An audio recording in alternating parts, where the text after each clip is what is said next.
This is what you money looks like. You're not a purist, you don't play one on TV, and you definitely don't give a damn about the finer points of distinguished motoring. What you do concern yourself with is driving fast and looking absolutely outrageous while doing it. So brandish your favorite single-digit salute, strap in, and enjoy the ride.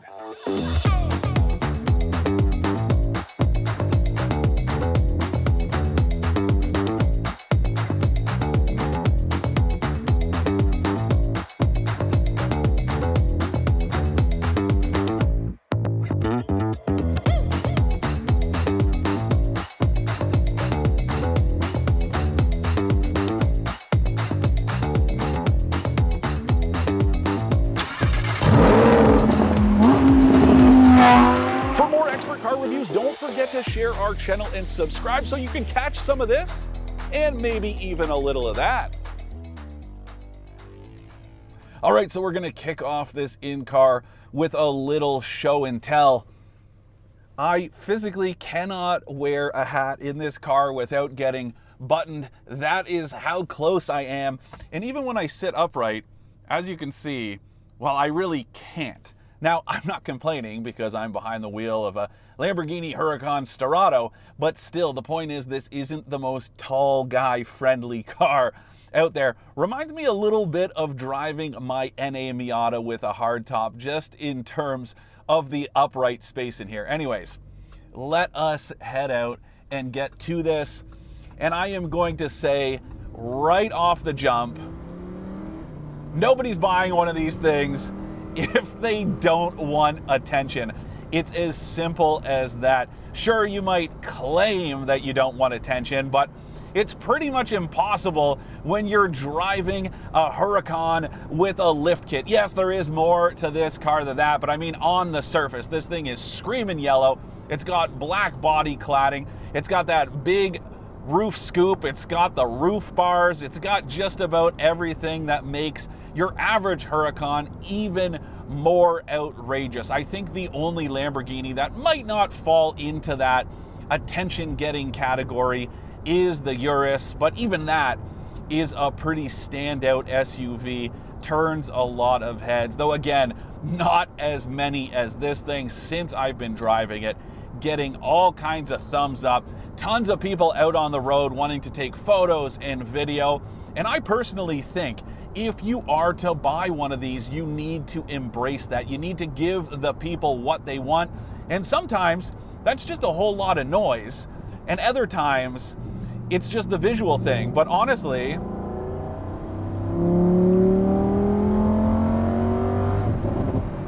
this thing is just silly in the best ways possible. It is a riot to drive. So let's get into some of the details here. Now, this thing might also be proof that the whole soft rotor thing has taken over every corner of the auto market. And personally, I'm here for it in this application, but something tells me if you had a hot take about, I don't know, the Nissan Pathfinder Rock Creek Edition or the Kia Telluride X Pro, you're gonna have something to say about this thing. But I'm here to tell you that this is about as cool as a supercar gets. I love looking at it. Hell, I love shooting photos of it. Just sitting still, it is great, let alone being behind the wheel. It is just so damn cool. I'm also here to tell you that apparently, from what I've heard anyways, this thing was developed independent of the knowledge of the Porsche 911 Dakar program. Whether or not you want to believe that is up to you. I'm just telling you guys what I have heard. There was no internal rivalry building these two cars, although they do seem kind of like natural competitors as far as outrageous off-road supercars are concerned. But the difference is there's a bit of a precedent for that 911. Don't forget the 959 Group B rally car that was developed back in the 80s really did lay the foundation for that thing to come to be all these years later. Whereas this, there is absolutely no precedent for this beyond a video game. And quite honestly, that is the kind of fun that so few car companies seem to have. I love one that takes itself as seriously as Lamborghini does had the balls to go out and build this car, not just lift it 44 millimeters, slap some all-terrain tires on it and call it a day. No, this thing is a properly capable off-roader. Although I'm sure you've probably noticed that I'm sticking to asphalt today, and it's gonna be like that the entire time. Yes, it's unfortunate, but those are the rules. Lamborghini had it in about 4 different places on the loan form I had to sign for this thing, that I was not allowed to take it on the track or a gravel road. And I don't know, I like to keep my friends, so I've decided to stick by those rules, as much as I would love to toss this thing down some dirt road out here in the country. But so be it, it's still a lot of fun to drive it here on the asphalt. And this is also where you can really take advantage of the pure performance of this thing. It'll still do 0 to 100 kilometers an hour in a claimed 3.4 seconds, which is quick for any car, let alone one that looks like this. And a big reason why is what is behind me. Now, that would be a 5.2 liter V10 engine, naturally aspirated, 610 horsepower, 417 pound-feet of torque. Absolutely ridiculous.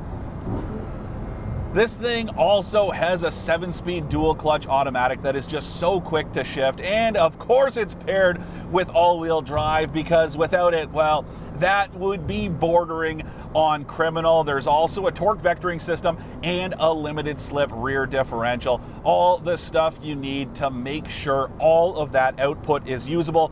There are also some different sport modes here, from strata to sport to rally.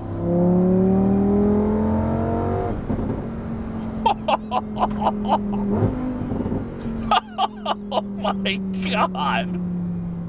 I also really dig that you can toggle between automatic and manual modes for the transmission with this little button down here on the console. So if you're slogging through gridlock traffic like I was the day I picked this thing up, well, you could leave it in automatic if you wanted to, although manual is cooler because, again, you give the people what they want. And if that just means a loud downshift, I don't know, pull both paddles, shift it into neutral, make all kinds of fun noises, well, you can do that too.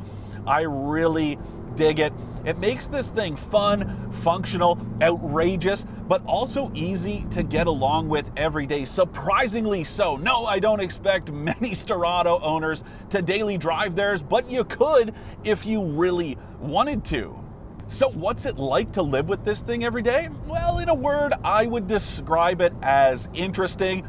There are a few quirks that come with it, like the absolute zero rearward visibility that you get, which does make it hard to keep your eye out for the local law enforcement that may notice this screaming yellow, extremely loud supercar cruising around. Even if you're not going that fast, this thing still gets a lot of attention, turns a lot of heads, and that can be negative attention as well as the positive stuff.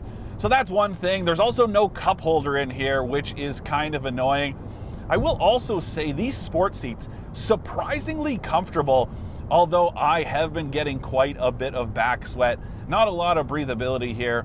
Wouldn't love to drive to work and then have to sit there with my back feeling like this afterwards. And I know that's a minor complaint, and let's be real, when you're driving this thing, you really don't have too many complaints aside from the fact that our speed limits aren't built to handle a car like this.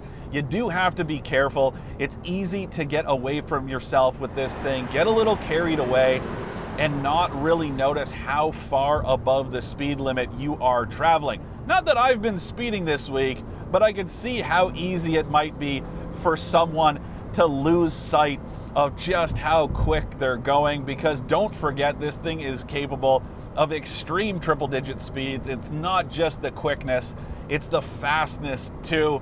That's what a supercar is all about. And to me, this is what a supercar is all about, being outrageous, because you are going to get attention. You are going to stand out. So I say embrace that with something as ludicrous as the HURACAN STERRATO. That is my take, and I'm sticking to it.